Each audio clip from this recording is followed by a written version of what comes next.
अच्छा students, cloning के एक और टाइप देखते हैं जिसे हम कहते हैं नेचुरल क्लोनिंग। इससे पहले जो हमने डिस्कस किया क्लोनिंग का प्रोसीजर, वो क्या है, आर्टिफिशियल क्लोनिंग से मुतल्लिक था। दरअसल क्लोनिंग का लफ्ज़ जहाँ भी आएगा, जब भी क्लोनिंग का तस्करा होगा, उससे मुराद हम आर्टिफिशियल क्लोनिंग ही लेंगे। लेकिन ये एक टाइप है नेचुरल क्लोनिंग, ये एक एक्सेप्शनल केस है। अंडर सर्टेन सर्कमस्टांसेस वकूफ़ पज़ीर होता है।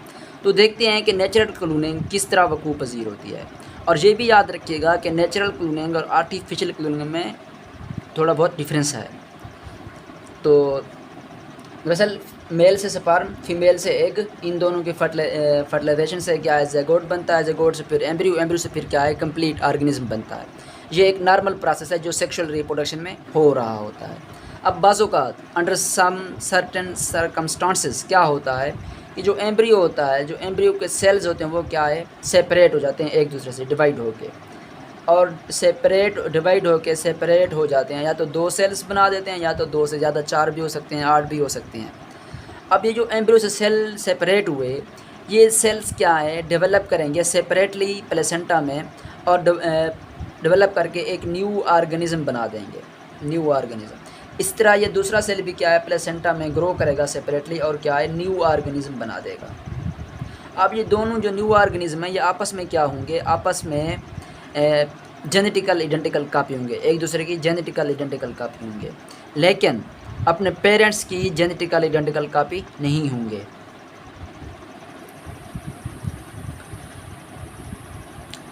तो अब हमारे जहन में एक सवाल उठता है कि हमने तो पढ़ा था कि सेक्सुअल रिप्रोडक्शन के ज़रिए क्लोनिंग या जेनेटिकल आइडेंटिकल कापीज़ प्रोड्यूस नहीं करी जा सकती। यहाँ तो सेक्सुअल रिप्रोडक्शन हो रही है, और क्या है, जेनेटिकल आइडेंटिकल ऑर्गेनिज्म डेवलप हो रहे हैं, जेनेटिकल आइडेंटिकल कापी प्रोड्यूस हो रही है। ऐसा क्यों?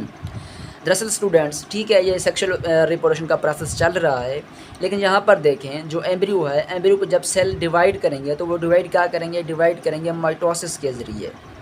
कहाँ, किस प्रोसेस के ज़रिए करेंगे, माइटोसिस के ज़रिए डिवाइड करेंगे एम्ब्रियो के सेल। डिवाइड करके क्या है, सेल सेपरेट हो जाएंगे। अब जो भी चीज़ माइटोसिस के ज़रिए डिवाइड होती है, उसके जो जेनेटिक मटेरियल वो क्या सेम रहता है, एग्जैक्ट रहता है। अब जो एम्ब्रियो ने डिवाइड किया, एम्ब्रियो ने जो डिवाइड किया, जिससे जो सेल्स बने, इन दोनों सेल्स का जेनेटिक मटेरियल क्या है, इन दोनों सेल्स का जेनेटिक मटेरियल एम्ब्रियो जैसा होगा, इसका भी, इसका भी। क्यों?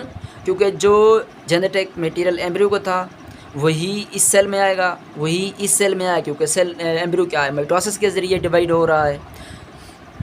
तो इन दोनों का क्या है, जेनेटिक मटेरियल एम्ब्रियो जैसा होगा। और जब इनसे दो ऑर्गेनिज्म बनेंगे, तो वो क्या है, क्योंकि इन दोनों सेल्स का जेनेटिक मटेरियल सेम है, तो जो ऑर्गेनिज्म बनेंगे उनका जेनेटिक मटेरियल भी सेम होगा, और ये दोनों एक दूसरे क्या है, जेनेटिकल आइडेंटिकल कापी होंगे। लेकिन ये जो न्यू ऑर्गेनिज्म है, ये अपने पेरेंट्स की कॉपी नहीं होंगे जेनेटिकल आइडेंटिकल, बल्कि ये एम्ब्रियो की जेनेटिकल आइडेंटिकल कापी होंगे। ये बात यहाँ पर नोट करने वाली है कि नेचुरल क्लोन्स अपने पेरेंट्स के क्या है, जेनेटिकल आइडेंटिकल कापी नहीं होते, जबकि आर्टिफिशियल क्लोन्स अपने पेरेंट्स के जेनेटिकल आइडेंटिकल कापी होते हैं। ये एक डिफरेंस हो गया नेचुरल क्लोन्स और आर्टिफिशियल क्लोन्स में। दूसरा डिफरेंस, जो नेचुरल क्लोन्स होते हैं, इनमें क्या है, दोनों पेरेंट्स के क्रोमोसोम, दोनों पेरेंट्स का जेनेटिक मटेरियल होता है। ये एक न्यू ऑर्गेनिज्म, न्यू इंडिविजुअल था, इसमें अपने दोनों पेरेंट्स का क्या होगा, जेनेटिक मटेरियल होगा। इसी तरह इस ऑर्गेनिज्म, इस इंडिविजुअल में भी दोनों पेरेंट्स के क्रोमोसोम होंगे। तो नेचुरल क्लोन्स में, जो नेचुरल क्लोन होता है, उसमें दोनों पेरेंट्स के क्रोमोसोम होते हैं, जबकि जो आर्टिफिशियल क्लोन होता है, उसमें सिर्फ और सिर्फ एक पेरेंट का क्रोमोसोम होता है। तो ये आर्टिफिशियल क्लोन और नेचुरल क्लोन में थोड़ा सा डिफरेंस है। लेकिन ये जो दो ऑर्गेनिज्म है, ये आपस में क्या होंगे, जेनेटिकल आइडेंटिकल होंगे। जेनेटिकल आइडेंटिकल इसलिए होंगे कि जो सेल्स ये बने थे, ये एम्ब्रियो से बने थे। जो जेनेटिक मटेरियल एम्ब्रियो का होगा, वही इनका होगा, और वही क्या है, न्यू ऑर्गेनिज्म का होगा। इसलिए न्यू ऑर्गेनिज्म क्या है, जेनेटिकल आइडेंटिकल होंगे एक दूसरे के। Early embryo divide into two or more embryos. Early embryo divide into two or more embryos. These two embryos develop separately and form two individuals. These two embryos develop separately and form two individuals. although these individual carry chromosome of both of parents but they contain same genetic material। अगरचे इन दोनों organism में क्या है, दोनों parents के chromosome शामिल होते हैं, लेकिन क्या है फिर भी ये एक दूसरे की जेनेटिकल आइडेंटिकल कापी होते हैं। और ऐसे जेनेटिकल आइडेंटिकल कापीज़ को हम क्या कहते हैं, आइडेंटिकल ट्विन्स कहते हैं। अच्छा स्टूडेंट्स, ये बात भी नोट करने वाली है कि जो आइडेंटिकल ट्विन्स होंगे उनका सेक्स क्या है, सेम होगा हमेशा। अगर एक ट्विन मेल है तो दूसरा ट्विन भी मेल होगा, अगर एक ट्विन फीमेल है दूसरा ट्विन भी फीमेल होगी, अगर एक ट्विन फीमेल है दूसरी ट्विन भी फीमेल होगी। अब ऐसा क्यों हो रहा है कि आइडेंटिकल ट्विन्स की जो सेक्स है वो भी सेम है, सिमिलर है, क्यों? दरअसल जब एम्ब्रियो ने डिवाइड किया तो दो सेल बनाए।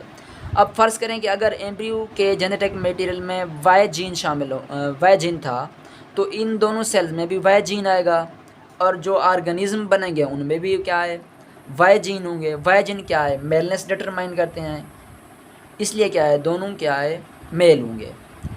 अगर फ़र्ज़ करें कि एम्ब्रियो के जेनेटिक मटेरियल में XX क्रोमोसोम्स शामिल थे, तो इन दोनों सेल्स में भी XX क्रोमोसोम शामिल होंगे, और जो न्यू इंडिविजुअल बनेंगे उनमें भी क्या है, XX क्रोमोसोम शामिल होंगे, और दोनों इंडिविजुअल क्या होंगे, फीमेल होंगे। तो ये था नेचुरल क्लोनिंग से मुतल्लिक और आर्टिफिशियल क्लोनिंग से मुतल्लिक। इसके साथ ही आज का हमारा लेक्चर का इख्तिताम होता है।